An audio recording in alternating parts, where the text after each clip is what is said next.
Let us open our Bibles in the book of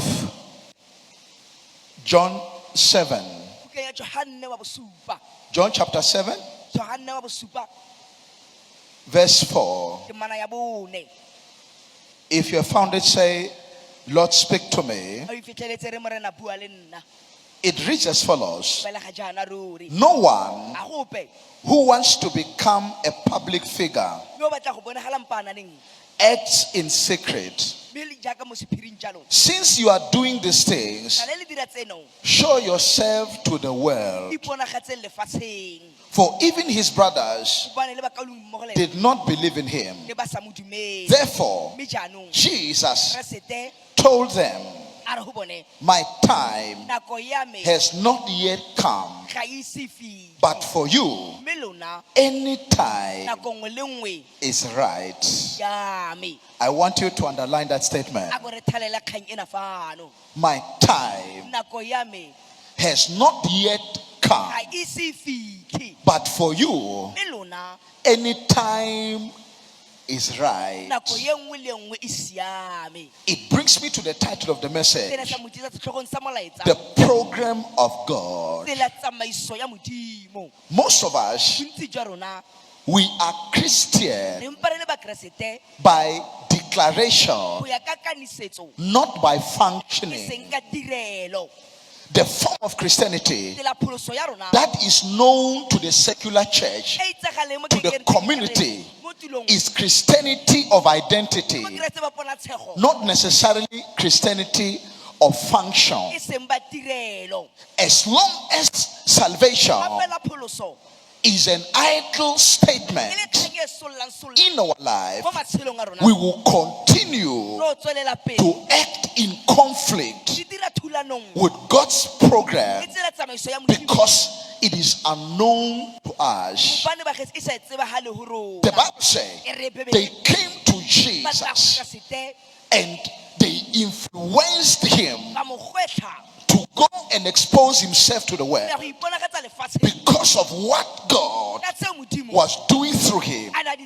Jesus answered, said to them, my time has not yet come, but for you, any time is right. Jesus was very conscious about the program of God. Hence, every statement that he made, every walk he took, it was calculated. But not so in this generation. When you do not know the secret path of God, the way of the Spirit, as a believer, you will always find yourself in contradiction to what God have wanted. Many are dreams in the church, in the world, among the young and the old. But the question is, are we acting in concert with God's will? Are we acting within what God has predestined? The Bible says, Paul said, I consider everything that I know, that I have done, that I have achieved to be garbage, because Paul finally connected to the divine calendar. He connected to the will of God for his birth. It does not matter how much you can work, how much you can achieve, until you connect to the calendar of God, the divine program of why you are born. You are an idle Christian. He said to me this morning, there is a journey that is at a distance, but many will never walk it. There is what? A journey that is at a distance, but not many will ever find the door to it. Like the children of Israel in the desert, who have failed to enter Canaan, so will my people fail. Why would they fail?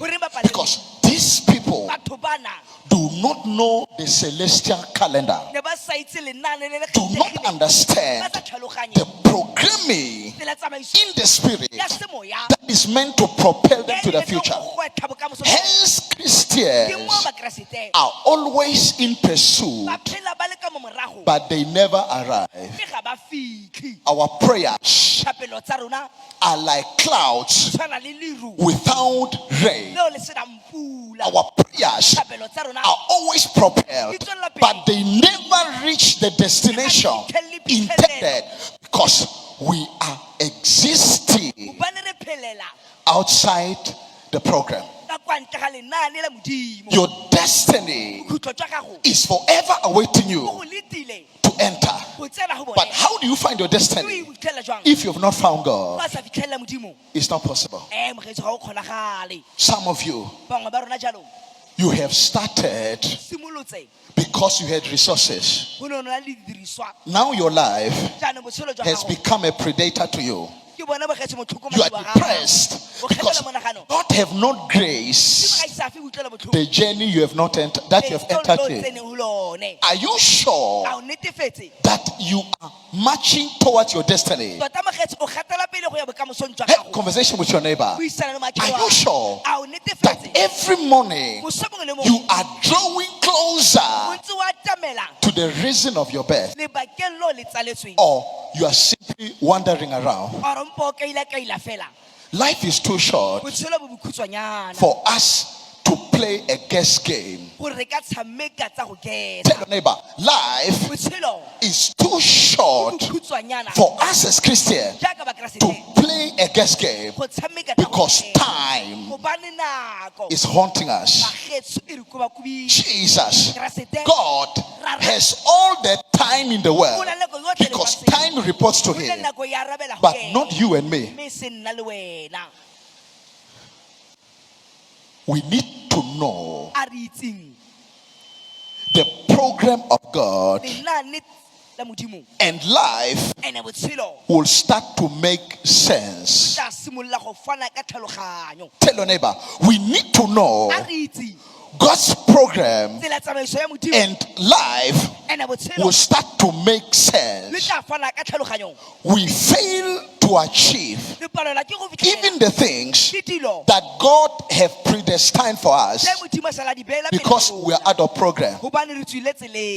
We never enter the journey. That is at a distance.